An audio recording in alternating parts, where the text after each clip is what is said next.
Are you ready to hear a story that will give you goosebumps? If you are, hit that like button to boost your courage, share to warn your friends, and subscribe to our channel so you won't miss any chilling tales from us. Now then, let the story begin. On the night of January 25th, 1980, the temperature on Nantucket Island, Massachusetts dropped below freezing. It was so frigid that it was almost unbearable to so much as step outside without a thick, heavy-duty coat and ski mask on. The wind whipping in from the Atlantic dropped the temperature even further, and the waves crashed against the shore with all the fury of Mother Nature herself. It's a night that old islanders remember well. It was the night that Margaret Kilcoyne disappeared without a trace. An assistant professor of medicine from Columbia College in New York, she flew to the island a few days prior and was last seen dining with her brother and two friends before retiring to her home in Tom Nevers for the night. The next morning, her brother reported her missing. There were no footprints showing her leaving at all. No trail to mark her having gone anywhere. There was a huge search and rescue mission launched for her. Coast Guard choppers flew overhead, and teams of local and state police, along with island firefighters, combed the beaches, swamps, and woods for her. But she was never found, and the authorities told the press that nobody knew what had happened to her. Why am I telling you all this? Because it was a lie. They know damn well what happened to her. And she wasn't the only one to disappear either.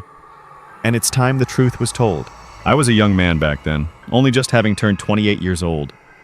Having graduated from the police academy and served in the Boston Police Department for 4 years, I grew tired of the hustle and bustle of city life, as well as, admittedly, disillusioned by the senseless violence I saw others inflict upon each other for drugs, money, or just for kicks. So I applied to the Nantucket Sheriff's Department in February of 1978. I was accepted and quickly moved to the island, which lay 30 miles off the shore of Cape Cod. For almost 2 years it was quiet. Lifelong residents welcomed me, though always kept me slightly out of reach due to being an outsider. It was something I honestly didn't mind in exchange for peace and quiet. Island life was slow and predictable, and aside from calls about public drunkenness and dumbass teenagers, there were no serious incidents. That was until the night of January 15th, 1980. I'd just gotten on duty and sat down at my desk to take over the night shift when the sheriff came striding out of his office behind me, a slightly worried look on his face. "Vincent, come with me," he said simply, then turned to the other deputy locking up his desk for the night. "Johnson, you're going to have to do some overtime tonight. Stay here until we get back." I heard Johnson let out a weak cry of protest, but I was already moving for the door, grabbing my coat and following the sheriff outside. The night was cold as a witch's tit, and a light rain had begun falling. "You drive," he told me, tossing me the keys to a Dodge Ram Charger that served as one of the two sheriff's department cruisers. Slipping behind the wheel, I started the truck and pulled out onto the road. "Where are we going?" I asked the silent shape in the passenger seat after a moment. "We're going to see a concert. The chief of police asked for our assistance," he said, reaching down and hitting the switch for the lights, bathing the world around us in swirling glows of red and blue. Sia Consett was a small village at the easternmost point of the island. I frowned. In all my time here, the local police have always been able to handle the cases that came their way on their own. What's so bad that the chief called us in? A small pit had begun to settle itself in my stomach, and it grew heavier as my unasked question was answered. "Brian Mays is missing." I tore my eyes from the flicking windshield wipers and dark road in front of me to shoot the sheriff a look. Catching my gaze, he slowly nodded. His usually light eyes now looked sharp and alert. Not saying another word, he turned back to stare out into the night. I did the same as my thoughts began to race anew. Brian was a fisherman, someone who I had always been friendly with when we ended up being called down to the docks. A hulking but quiet man in his mid-40s, he lived with his wife in a one-bedroom cabin near the water's edge. As far as I knew, he had no disagreements with any other locals, or drank enough to wander off in an inebriated stupor. The fact that the sheriff had deliberately used the word missing troubled me, though I didn't know why. 20 minutes later, we turned onto the sandy road that served as the Mays driveway. 2 police cars already sat out in front of the house. I could see Mrs. Mays talking with the chief. She looked almost inconsolable. Parking the truck and getting out, he broke away, leaving her in the care of one of his officers while he strode over to us. "Lewis, good to see you," he said, reaching out and shaking the sheriff's hand before sighing. "Though I wish it were under better circumstances." The sheriff nodded. "The feeling's mutual," he replied. The chief turned and looked at me, nodding. "Deputy Koteas, good to see you again, son." I nodded back. "Sir?" The sheriff cleared his throat, signaling pleasantries had ended. "What have you got?" The chief turned and gestured towards the house. "We got the call about 45 minutes ago." Annette said she'd woken up around 11:30 due to a severe chill in the house and discovered Brian wasn't in bed with her. She got up to try and find him and discovered the back door to the beach standing wide open. She'd tried searching and calling for him for 15 minutes before calling us. He turned to me. "I understand you used to work in the city and were pretty good at helping detectives track down missing people, Deputy. Is that correct?" I nodded, feeling my professional mind kick into gear, something I hadn't had to use since moving here. "Yes, sir, I was," I answered simply. He nodded, seeming somewhat relieved, then gestured towards the open front door of the house. "Please, go join my officers inside. See if there's anything we might have missed, because we can't spot a trace of where he could have gone. I'm going to speak to the sheriff for a few more minutes." I nodded again, then turned away and strode towards the house. Behind me, I could hear the two men begin talking fast in hushed tones. But I was already slipping into the old skin I'd had to wear back in Boston, detached and clinical. Stepping inside, I shivered slightly. The frigid air had invaded every inch of the house's interior, the warmth it once held long since stripped away. The lights were on, meaning I didn't have to pull my flashlight from my service belt. 3 officers stood in the tiny living room, conversing quietly with one another. They turned to look at me as I entered. "You must be Deputy Koteas," the first, a tall, clean-cut man whose name tag stated his name was Holiday, said. "That'd be me?" I answered, offering my hand to him, which, after an odd delay, he took in a quick shake. I began looking around, taking in every detail of the room. My eyes were immediately drawn to the back door, which still stood wide open. I could see the pale white sand caught in the glow spilling outside. Darkness lay beyond, but I could hear the pounding of the waves as they slammed violently into the beach. "So, where have you looked?" I asked them. Holiday shrugged. "We've looked everywhere, Deputy. There are no footsteps leading from the back door, and the only ones in front were from them coming home. Nothing's been stolen to our knowledge. Not that there's much of value in here, if I'm honest." He shook his head, pursing his lips and furrowing his brow. "That's not the strangest part, though," he added. I cocked my head. "What is?" I asked, still glancing around. My eyes slid over the small, cheap knickknacks lining the shelves, the ancient television set against the far wall, and the torn couch and chair set behind us. Like they'd said, nothing looked disturbed. Holiday finally answered. "Mays didn't take any of his clothes," I started, turning to look at the man. "I beg your pardon?" Another headshake. "Mays didn't take any of his clothes. His coat is still hanging on its hook, along with his hat, scarf, and gloves. His boots are still by the shoehorn. Hell, he didn't even appear to get dressed. His shirt and pants are still crumpled by the bed." He shot a look out the back door. "If he's out there, he's in nothing more than long johns, and that's it." My mind churned as it processed what I'd been told. I'm shivering while fully dressed in here. The man wouldn't be able to make it far without succumbing to the elements. But why would he leave like this, undressed and so abruptly?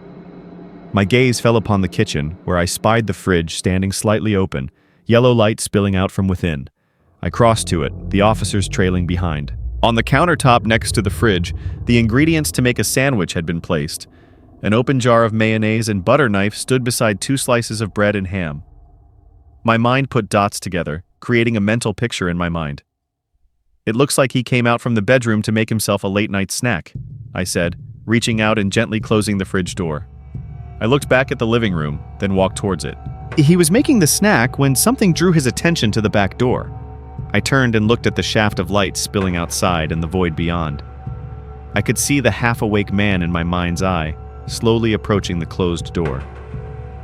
He got to the back door and opened it, and then I trailed off, staring at the sand directly on the other side of the door. No footprints were visible in it, just as the officers had said. One of the other officers spoke up, a short, stocky guy with a military-style crew cut. "And then what?" I continued to stare at the sand. Something about it looked off. Something I couldn't put my finger on. Finally, I shook my head. "I honestly don't know, officer," I answered. "It's like he just winked out of existence the moment he opened the door." The man spoke again, his voice holding a small note of contempt. "So that's your professional opinion? He winked out of existence like some sci-fi pulp novel?" Holiday spoke up. "Sean, easy. The deputy is doing his best at assessing the scene." The other officer, Sean, snorted, but said nothing more. I took a step outside, making sure to step well over the area where any trace evidence might be. Pulling my flashlight from my belt, I clicked it on and shone it down, then around. The sand appeared to be undisturbed for at least 20 feet from the cabin. I clicked my light off, allowing my eyes to adjust to the dark. At the edge of my vision, I saw the surf crashing against the shore, the black rolling waves seeming ominous with the present situation I found myself in. As I stood there looking out at the ocean, a feeling suddenly fell over me, one that I hadn't felt since moving to the island. One I'd often had while working the beat in the city, and it wasn't a welcome feeling either. It was the sensation of being watched, and by someone who had the worst intentions. I slowly stood up, my instincts flooding back to me as though I'd never turned them off. I could feel the eyes boring into the back of my skull, as intense as I'd ever sensed in my life. A shiver cascaded up my spine, and I slowly began moving my free hand towards the revolver on my belt. I kept my breathing slow and steady, but the feeling was growing stronger, as if whoever is doing the staring is getting closer. Mental images of incidents I'd had addicts or criminals attempt to ambush me tore through my mind. And yet, this sensation felt different. It was a more primal response, if that would properly describe it. It was as though my body felt in more danger than it ever had back in Boston. Trying not to draw attention to it, I silently unsnapped the loop holding the gun in place.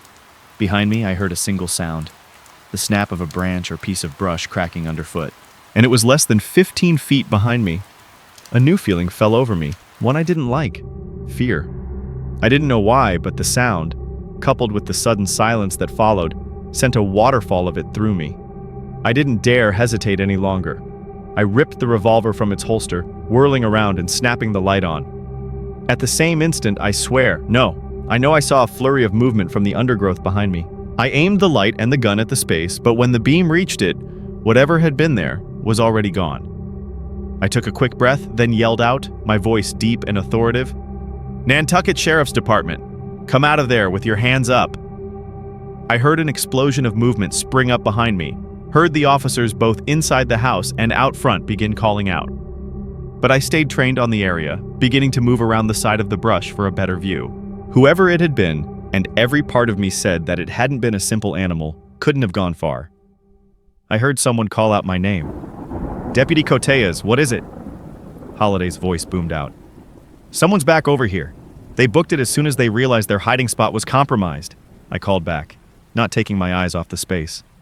There was no movement now, but I wasn't taking any chances. Moments later, almost all the officers, along with the sheriff, had joined me, their weapons drawn and pointing at the line of brush.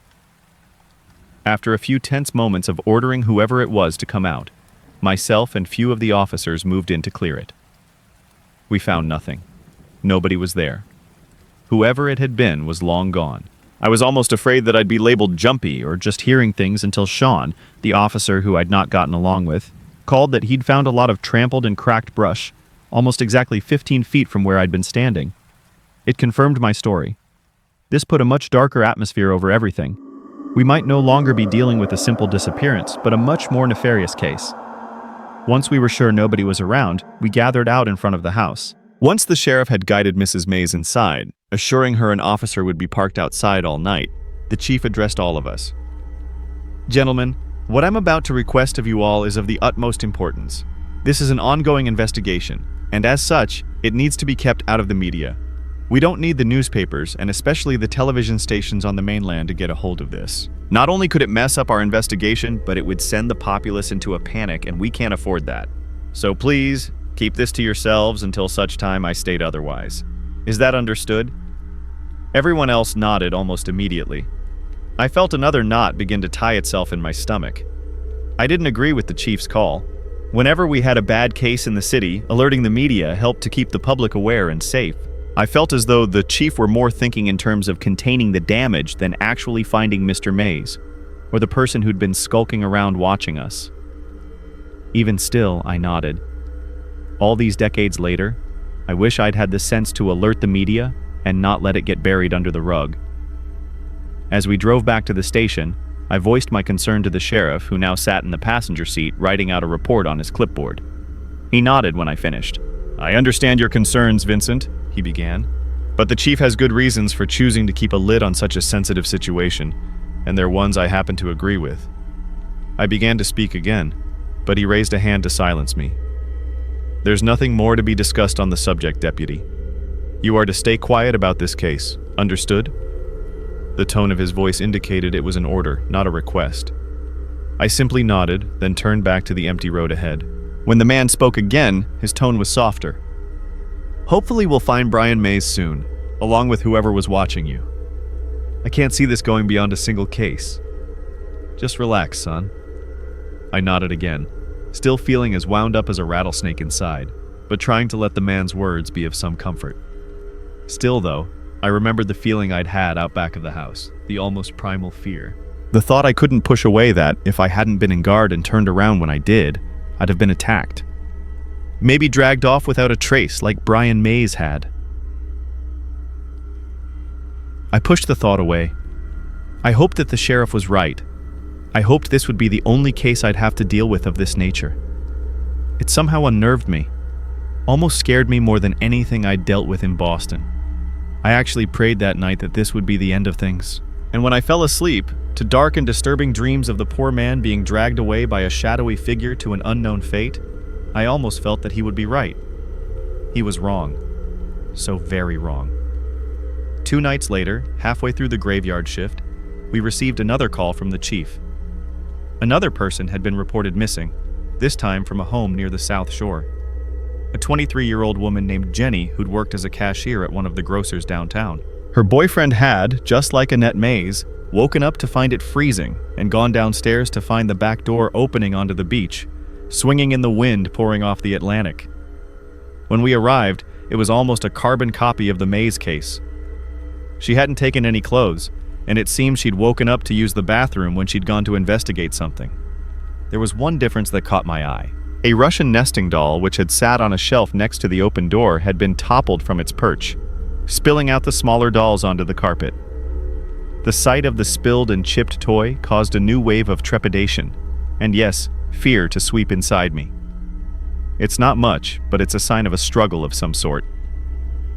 Again, the chief told everyone, including Jenny's boyfriend, to keep quiet until he said otherwise. And again, everyone agreed, everyone but me. I couldn't understand why everyone was so ardent about not alerting the general public to what now was no longer an isolated incident, but the start of a troubling pattern. And when 2 more people disappeared from their homes in almost identical fashion in the span of a week, one an elderly man in his 80s and a teenager of no more than 15, the feeling grew stronger. I was toiling over the idea of anonymously alerting the mainland news, or hell, even just the local paper when the next call came in. It was another disappearance, but this one was not an islander, which surprised me. Not many people from the mainland came to the island during the winter months, but apparently this woman had. A scientist named Kilcoyne. She had flown to the island a few nights prior, and after falling asleep after a night out with local friends. Her brother, some bigwig for IBM computers I learned later who'd come with her, had woken up to a scene that I'd become far too familiar with.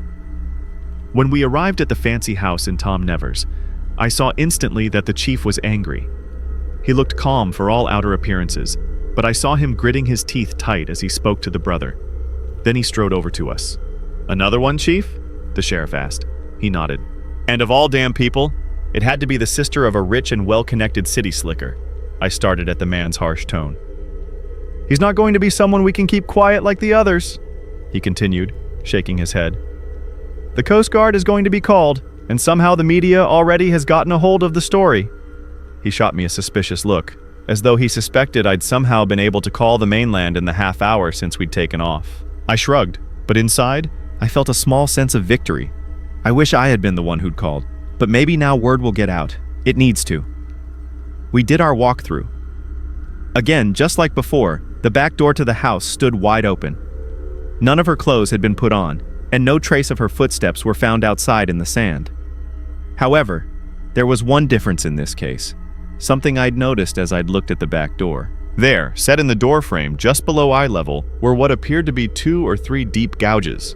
They weren't that big, and against the other nicks and grooves in the wood, might not have been noticed, but I could tell they were fresh. I ran my fingers over them, surprised at how deep they truly were. It was as if 2 or 3 sharp kitchen knives had been slammed into and dragged through the wood.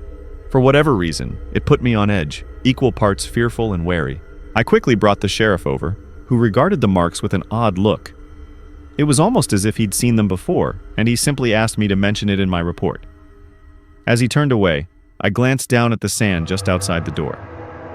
I was dismayed to see that, like May's case, hell, like all the others, one thing I'd always noticed was that the sand by the door just seemed unnatural in the way it sat, not looking blown about by the wind like the rest. I stepped out the door and looked around. The wind bit at my face and I turned away, looking out at the crashing waves. For some reason, the sight of the dark, churning water, along with the ominous-looking clouds above, caused me to shiver. A feeling suddenly swept over me. The same I'd had that night we'd gone to the Mays house. The same feeling I'd had when we'd gone to investigate all of the disappearances. Of being watched, observed like I was a fish in a fishbowl. I swung around, my head darting in all directions. But I saw no one on the empty beach or the nearby sand dunes. Still, the feeling remained, and the same unexplainable sense of fear returned. Not wanting to stay out here alone any longer, I turned to head back inside, and stopped. The nagging thought I'd been unable to vocalize about the sand finally clicked, and I looked down at it. It almost looks like it's been swept. A few hours later, the state troopers from the mainland arrived, and the sheriff told me to take the cruiser and head back to the station. Johnson will be there to drive it back and take over for the day. Your shift's over. He began to turn away when I cleared my throat. Sir, with all due respect, don't you think we should tell the state police, along with the media, that this woman isn't the only one who's... He cut me off sharply. No, nobody will be telling either of them anything. That is an order, and if you attempt to disobey it, I will detain and arrest you. Is that clear? My jaw dropped open as I stared at him. His words had been the last I'd expected. The man shot daggers at me, then jerked his arm at the open front door, where I saw a large congregation of officers speaking to the chief, along with a reporter from the Island News. Now go and have a good day. And with that, he turned away. To this day, I still can't properly explain the emotions that ran through me as I walked outside and got into the cruiser. The closest I can describe was that I felt bound and gagged, a prisoner without physical shackles. As I drove back to the station, I began to give serious thought about transferring off the island and leaving. Nothing about this entire situation smelled right. When I'd come to Nantucket, I'd originally wanted to spend the rest of my life here. It seemed so different, so peaceful. Now, after the last week or so, it felt tainted. If anything, it felt worse than the city.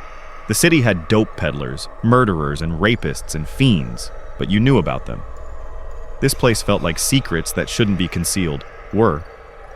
And worse, after the look I'd seen on the sheriff's face, it almost felt like he knew something. If not, had an idea of who was taking these people.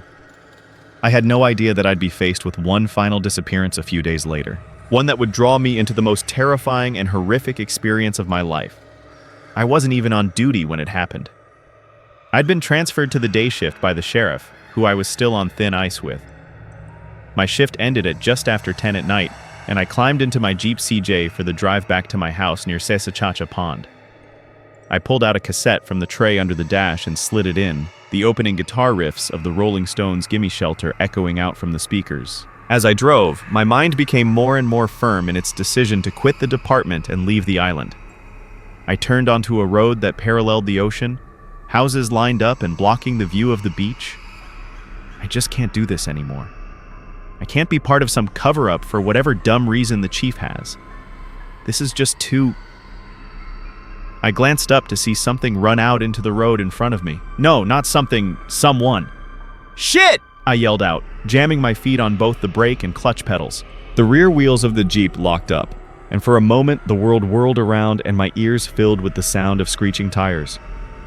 Then, the Jeep came to a stop with a lurch, looking back the way I'd come. I sat there, trying to catch my breath for a few seconds when the face appeared, almost pressing up against the windshield. "Gah!" I yelped out, my hand flying to my personal pistol lying under the dash. But I stopped as I saw the panicked expression on the young woman's face, a girl no older than 16. "Please help me, sir!" she wailed out. Unlocking the door, I made sure the Jeep's parking brake was set before jumping out. Immediately, the girl ran around the door and buried her face in my stomach. She was crying uncontrollably, and I could tell she was almost out of her mind with fear. Still, I needed to know what was going on. "Sweetie, it's okay. I'm an off-duty deputy. Try and calm down and tell me what happened." Instantly, the girl's face looked up at me, and I couldn't help but shudder slightly, both at the petrified expression adorning her features, along with the words she babbled out. I woke up to use the bathroom. I heard my daddy downstairs doing something. He always stays up late. Then I heard him curse and something crashed. I heard breaking glass and wood, and then I heard something scream and hiss, something horrible. She wiped her eyes with the sleeve of her nightgown. I heard my daddy scream in pain and ran downstairs. Now she began to scream as she finished. "It had him. It was dragging him out the back door. He was bleeding. Please help." Another shudder shot through me, but I pushed it down. "You have to stay in control of yourself, Vincent. Your first duty is to keep the girl safe and call for backup. Then you need to see if the father is still near the house. The girl is delirious and thinks a masked man was something else. You need to move fast." Nodding at my own thoughts, I guided the girl into the passenger seat, then locked the door. Returning to the driver's side, I grabbed my pistol, along with a spare flashlight, before reaching for the CB radio I had wired under the dash. Tuning it to the frequency the sheriff's department used, I hit the transmit button. "Any deputy monitoring this frequency, this is Deputy Koteas, requesting urgent backup. Does anybody copy?" The voice that answered was Johnson's. "Koteas, this is Johnson. What's going on, over?" "Johnson, notify the sheriff and tell him to get as many local police out to Sessachacha Pond as well. I just came across a panicked girl who said someone broke in and took her father." I let the words hang in the air for a moment, letting them sink in. "Christ, not another one," I heard Johnson breathe. I hit the transmit button again. "I'm leaving the girl in my Jeep and going to check out the house to try and find him. Get back up here ASAP," I heard him respond, but I'd already turned to the girl. "Sweetie, I need to leave you in the truck while I go see if your father is okay." She began to frantically shake her head, but I put a reassuring hand on her shoulder. "It's all right. More police are on the way. Just stay in the truck and keep the door locked, okay? I'll be right back." And with that, I locked the driver's door and shut it with a clunk. I turned towards the darkened shape of the house the girl had to have run into the road from. Even from here, I could see the front door hanging wide open, occasionally swinging when a gust of wind came. A single light burned out from what had to be a living room. There were no bird calls, no animals in the brush. The only things I would hear were the pounding of the surf from the other side of the house and the soft creak as a swing bench mounted on the wraparound porch swiveled in the breeze. Otherwise, silence. To this day, I can still recall the amount of adrenaline and fear that coursed through my veins as I prepared for what might be a violent confrontation. Swallowing harder than I usually did, I cast one last look at the Jeep, then began to walk towards it. As soon as I reached the path to the porch, I slowed, the hand gripping my pistol now slightly sweaty, even with the chill. I took a moment to breathe deep, then began to slowly creep forwards, making sure my footsteps made as little noise as possible. There was still no movement from the house, but the atmosphere I was picking up set me even more on edge than I thought possible. The air seemed charged and tense, as if the world around me were collectively holding its breath. And there was another feeling I was picking up on, something I couldn't place yet.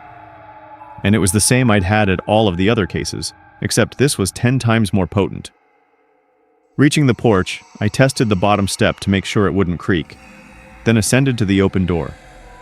The entryway was dark, but even in the gloom, I could see a staircase leading to the second floor just inside. A hallway wound around it towards the back of the house, and I could see a doorway leading off to another room to the right. There's likely an identical doorway to the left, if the layout of this place is similar to my house. I waited a moment, forcing everything except my training out of my mind. Then I stepped halfway through the door. I had been correct in my assumption. A doorway to what seemed to be a sitting room lay on my left. I tilted my head so I could see down the hallway, Nothing moved in the stillness. I could hear the ticking of a grandfather clock echoing from down at the end of it. I took another deep breath, then, as much as I didn't want to, forced myself to follow procedure and call out. "Nantucket Sheriff's Department, if anyone is in here, please make yourself known." My voice sounded almost muted as it filled the house. Well, there goes the element of surprise. I flicked my flashlight on, tucking the wrist holding it under my gun hand, the yellow beam trailing up the stairs towards the second floor. I eyed the half-open doors at the top of the landing apprehensively. Normally, the standard procedure for a single officer clearing a home is to do the ground floor first, then move upstairs.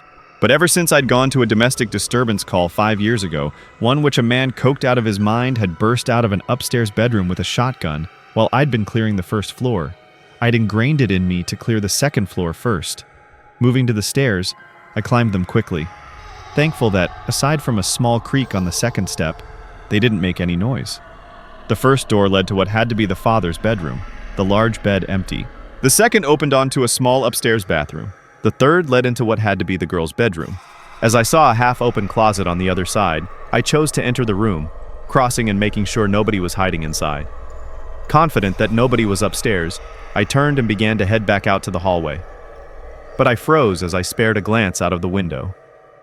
The window of the girl's bedroom faced the back of the house, towards the beach. It was dark, but the clouds had pulled back some, allowing the moon to shine down onto the sand and spill into the room. It provided enough light to look down to the ground, where I caught a glimpse of a darkened figure moving. It was only for a split second. Whoever it had been had stepped out of the line of sight visible from the room, but it was enough. I quickly clicked off my light, feeling my heart begin to beat harder in my chest. I trusted my instincts, and all of them were telling me that whoever the figure had been, it wasn't the girl's father. Moving out into the hallway, I trained the gun back downstairs. Nothing moved inside, but to say the air inside the house had taken on an even worse atmosphere would be understating it. Every darkened corner now felt threatening. Every gust of the wind hitting the windows made me feel that much tenser. Descending the stairs, I first cleared the sitting room, finding it empty. Then I made my way down the hallway towards the back of the house. I found myself in a long but narrow kitchen, the tile floor reflecting in the moonlight. This, too, looked to be clear. I saw a door which appeared to lead outside to the beach, but turned away. I needed to finish clearing the house, and after seeing the figure skulking around outside, I wasn't prepared to venture out there alone. I couldn't hear the sirens signaling my backup yet, but I knew they had to already be on their way. Just clear the final rooms on the ground floor, then pull back out to the Jeep until the others arrive. Don't be a hero and don't be stupid. Not after seeing this guy's prior handiwork. My decision made, I slowly walked back towards the entryway. The soft sound of the clock behind me chiming caused me to freeze for a moment, and then I reached the other doorway. The light I'd seen in the front window appeared to come from this room. What I could see now appeared to be a study of some kind. Books lined shelves on every wall, and an ornate desk and chair sat in the middle of the room, papers piled on top.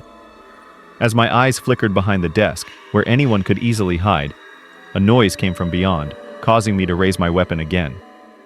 I saw a doorway I hadn't noticed at first on the far side of the room, the door wide open. I crossed the study slowly, making sure no one crouched behind the desk before approaching the door. The room beyond was dark, but I could see a large table surrounded by chairs set up in the middle of it. Dining room. Moving silently now, I scanned the room. I saw no sign of movement, but something had begun welling up inside me as I'd approached the door. Every part of me had been put on high alert, and I was cognizant of everything from the wind to the beating of my heart. Out of everywhere in the house, this room seemed to give off the worst vibes, and it was likely due to the fact that across the room, I could see the open door which led outside to the beach. I'd just taken a few steps into the room when I heard a soft squelch come from beneath my foot. Freezing, I looked down, but couldn't see much, even with the moonlight spilling in from the doorway. Weighing my options, I decided to quickly flick on my flashlight for a second to see what I'd stepped in. I aimed the light down and, hooding the beam with my gun hand, flicked it on. To this very day, I wish to God I never had. As I'd said in every other disappearance I'd been called to, aside from the nesting doll knocked over at the girl's house, there'd been no signs of violence, no signs of a struggle, nothing. That was not the case here. The first thing I noticed was the broken dishes that littered the floor. Tiny pieces lay scattered about, as if someone had grabbed the china on the dining room table and thrown it at something or someone. The second thing I noticed was that both chairs on this side of the table had been knocked over. One had the ornate carved back broken, showing someone had been slammed into it with great force. The unknown feeling that I'd had at all the prior disappearances was worming its way forward, past all my training and defenses, like lava bursting for the surface. The third thing I saw was the blood. The dining room table had been placed on top of a large braided carpet which covered the wooden floor to keep the cold from seeping up and disrupting those eating at it. And it had been thoroughly soaked in blood. I could see the large stain that I'd stepped in, and looking left and right, I saw that the table and display case for the china was splattered in it as well. Instantly, I knew that the girl's father was dead. No person could lose this much blood and survive. The unknown feeling finally burst forth, and I finally understood what it was: dread. I flicked my flashlight off quickly, suddenly feeling extremely vulnerable. This is far beyond any straightforward kidnapping or robbery. This is beyond the scope, likely, of what these people are used to. We've been dealing with a damn serial killer this entire time. And to hell with the consequences. I'm calling the mainland, right? I was snapped out of my thoughts by a noise, one which came from out the open back door. My breath caught in my throat, and I felt my heart begin to thunder in my chest as I gripped my pistol tightly. Slowly, I raised my eyes. In the piercingly bright moonlight, I could now see that the bloodstain turned into a smear, one that signaled something the girl's father had been dragged away. The smear led onto the wooden floor, towards the door. Even from here, I could see it lead out onto the back porch and down the steps to the beach. The sound came again, and I realized it was the creak of the porch. I raised the gun and pointed it at the doorway. Someone was out there, just out of sight. I saw something move, casting a shadow which stretched across the porch and into my line of sight. For a second, I didn't fully process what I was seeing. And then it slammed into me with all the weight of a semi-truck. The shadow had a human-like shape to it, but the proportions were all wrong. Even accounting for warping by the moonlight, the figure seemed too tall. The arms seemed to reach too far down, and the shadow of the head looked misshapen. Then it moved. My blood suddenly ran cold as I heard the sound of it breathing, a wheezing rattle of air, almost as if it were fighting to suck oxygen into its lungs. The porch creaked more as I saw the shadow grow larger. And then a fresh surge of fear flooded into me as I saw a second figure appear on the sandy path to the beach. It wasn't directly in the moonlight, but I saw it begin to stagger towards the doorway. And even though it was far away, I got the impression that it had already spotted me. Oh hell, there's more than one of them. And then, the one out of sight let out a laugh. I still shiver to this day recalling it. It was wet, gurgling, almost as if it were laughing through a mouth of seawater. And it held a malicious glee to it that chilled me to the bone. Nothing human could have let out such a laugh. That was when something snaked around the door from the opposite side. My eyes locked on it, and I felt all the blood drain out of my face. I finally managed to whisper out 2 words, barely audible. Fuck me. Dread and terror like I'd never felt before crashed into me like a rogue wave. I only stood there for another second. Then I was running. I turned and bolted from the dining room, sprinting through the study as I heard another inhuman laugh sound from behind me. I didn't even give a second thought to using the gun. I knew it would be as effective as the china plates had been. I raced out the front door and down the steps. I was halfway to my Jeep when lights suddenly snapped on, blinding me and freezing me in place. "Freeze! Drop your weapon!" I heard a man's voice order. "Don't shoot! I'm a deputy!"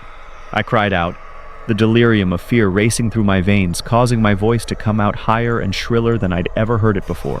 For another few seconds, nobody spoke, and I feared I'd be opened fire upon. And then a familiar voice rang out. "Lower your weapons! It's my deputy!" The lights lowered as well, and I finally saw my backup had arrived. I was facing what looked like the entire island's police department, plus the sheriff's department as well. I saw the sheriff standing next to the police chief, both holding shotguns. Stony-faced officers stood on all sides of them.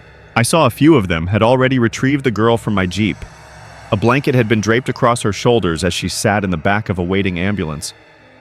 I frantically gestured behind me at the house. "They're back there! There's at least 2 of them!" I said, my voice still trembling. I saw the chief and the sheriff exchange a dark look with each other. Then they were ordering the officers into the house. They swarmed around me and up the steps as an EMT rushed over and guided me back to lean against one of the squad cars. I could hear them calling out to one another as they cleared inside as I was examined. "He's okay, Sheriff," he said as he finished and stepped back. "Just looks like he's in a bit of shock is all." The sheriff nodded, then gestured for me to follow him. As I did, I noticed something. None of these cruisers have their lights on, and they didn't use their sirens either. As focused as I was, I would have heard them approaching. The realization didn't sit right with me. Neither did the look on the sheriff's face. With a low voice, the man asked me what had happened, what I'd seen when I entered the house. Fighting the adrenaline and fear, I did my best to recount everything that had happened since placing the girl in my Jeep. When I got to the part about what I'd seen in the back door of the dining room, I saw his face darken even further than it already was. They do know what those things are. He stayed quiet for a time after I'd finished. Then he sighed, as if he'd come to a conclusion he hadn't wanted to, and spoke. "None of what you just told me is going to be written in your report, Deputy." I stared at the man in disbelief before he continued. "There is not going to be an incident report of this entire situation, to be more precise. As far as it will be concerned, it never happened." I let out an astonished gasp of air. "Are you freaking serious, sir?" He nodded. "I'm dead serious, Deputy, and that's not all. When you return to the station tomorrow, you will find that none of the incident reports you filed for the past cases, with the sole exception being the Kilcoyne case, are there. They have been destroyed, and as of now, they never happened." I let out a half-gasp, half-laugh of shock. He didn't let me speak, though. He continued. "You're not an islander, Vincent. You came from the mainland. I say this with all due respect, but you're an outsider, and outsiders will never truly understand some things about life here. This." He gestured towards the house, which still filled with officers. "This is one of them." I finally found my voice again. "Sir, with all due respect to you as well, you're talking about covering up the disappearances. No, the deaths of 6 people. 6 people that were butchered and dragged off by God only knows what those things were. And you want me to just shut my mouth and let you sweep this under the rug?" He locked eyes with me at my words, and I saw a look in them I never had directed at me before. A hardness that he usually only reserved for criminals. "Yes, Deputy, I do. At least, if you ever want to return to the mainland." I felt my jaw drop open at the man's direct, not just implied, threat. He spoke again. "We've dealt with them for a long time now, longer than I've been alive. As far as I know, since people moved to the island, and we've always taken care of our own when they return. We keep who we can save. And as for the unfortunate souls," he trailed off. "What about those who lost people?" I said, feeling a low surge of angry heat overwhelm the terrified side of myself. I gestured towards the girl, now being driven away in the ambulance. "What about people like her?" He spared a look, then turned back to me. "We make sure they understand why we don't say anything to people from the mainland. For the exact reason I'm dealing with now, Deputy. We take care of our own." I glared at him for another moment, then lowered my eyes. The sheriff's threat had been clear, and I had no doubt that between him, the chief, and the others on the island, if I didn't accept the terms given to me, I might end up disappearing as well. Finally, I asked one final question. "And Kilcoyne? How are you going to explain that?" "We'll place breadcrumbs, make it seem like she might have simply decided to walk out into the water and end it all. Maybe a person followed her from the mainland and abducted her. We'll figure it out, don't worry." After a time, I finally nodded, not meeting the man's eyes. "Fine," I said weakly. "Fine, I won't say anything." I felt him place his hand on my shoulder. "If you want to leave, I don't blame you one bit. I'll even give you a letter of recommendation for wherever you'd like to transfer to. As long as you keep your word." I didn't say anything back to him. I simply pulled out of his grasp and walked back to my Jeep, getting into it and drove away. I left Nantucket the very next day, turning in my letter of resignation to the sheriff's office and calling a moving company on the mainland to come and empty my house. I'd end up placing it for sale once I left. Happily, it sold quickly to a nice family to use as their summer home. As I drove my Jeep onto the ferry, I remember seeing so many pairs of eyes on me. I saw the sheriff waving me farewell from the dock. I saw some of the residents giving me the side eye. I also felt other eyes on me, but those I couldn't see the owners of. They came from beneath the dark waters of the Atlantic, and the feeling of them watching never abated until the ferry was halfway back to the mainland. That was almost 44 years ago now. I ended up taking a job with the Massachusetts State Police, helped by the letter of recommendation I did end up receiving from the sheriff. I kept that job for another 20 years before retiring in 2000.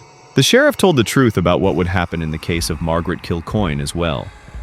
Even though the case made the mainland news, owing to her brother trying to force new leads, they only found some clothes of hers abandoned near a pond, along with her ID and some money. No doubt deliberately placed there to throw the Stadies and others off. Many ended up believing she'd committed suicide by drowning, and though the case stayed open for a while, interest eventually waned, and it went cold. Today, barely anyone even remembers the case, and many of those that did have died. Nobody ever found out the truth, because islanders can keep a secret.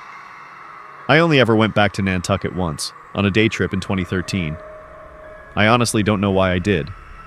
Maybe I thought it would be a form of closure I felt I'd never gotten. It didn't help, though. The place looked largely unchanged in 33 years, and all the memories came flooding back to me, especially when I drove by the house that had haunted my dreams for decades.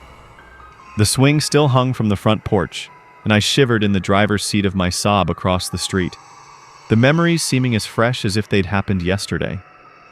Especially the memory of that webbed, clawed hand snaking around the back door, the dark green, almost black scales glinting in the moonlight, the claws digging into the wood like it had been paper mache. I was happy to drive back onto the ferry to return to Cape Cod before the sun went down. I didn't feel the eyes on me like I'd had all those years ago, but I knew they were still there, waiting. I'm in my early 70s now. The end of my life is rapidly approaching, especially after I was diagnosed with cirrhosis of the liver a year ago, a result of drinking far too much for most of my life in an attempt to try and forget. But not even alcohol was ever enough to chase away the memories, the nightmares that woke me in a sheen of sweat, screaming. I finally decided, staring up at the bladed scythe of the Grim Reaper, that I needed to tell the truth about what happened all those years ago. Keeping quiet for over 40 years has burned a hole in my soul. And the threats the sheriff, likely now long since dead, threw at me ring hollow. And so, after hearing about this website, and more importantly this page I heard about from my grandnephew, where others post accounts of things they've experienced that are unexplainable and terrifying, I've chosen here to tell. I know full well that most people won't believe me, and that is honestly fine. Maybe it doesn't matter, but the truth is out there now. It's known. My conscience feels lighter being able to share it, and when it's my time, I'll go far more peacefully. But there's another reason I've chosen to tell you all what happened in 1980, that frigid January so many miles from the mainland. It's to give you a warning. Because I've kept tabs on the goings-on Nantucket Island, and people still do disappear from there from time to time. Fishermen and others have disappeared from the island, and the waters around it over the years. And those are the ones who, thanks to the internet and its ability to connect the entire world, weren't able to be swept under the rug. I'm sure there are far, far more people who disappear from the island than anyone will ever know. They're just still good at covering it up. I can't stop any one of you from going to Nantucket. And in all honesty, I'm not sure I'd want to. It, in truth, is still one of the most beautiful places I've ever been to. If you'd like to visit during the summer months, by all means go. But if you do, don't let your guard down near the water at all. Because those creatures are still out there. They are smart. Smart enough to clean up after themselves, to remove all traces of their presence. The swept sand was proof of that. Stay near others as much as possible. Don't rent remote houses away from everyone else. And most importantly, if you ever hear any noises coming from around your house at night there, don't be like those unfortunate souls. Don't go and open the back door to investigate, because it'll likely be the last thing you ever do.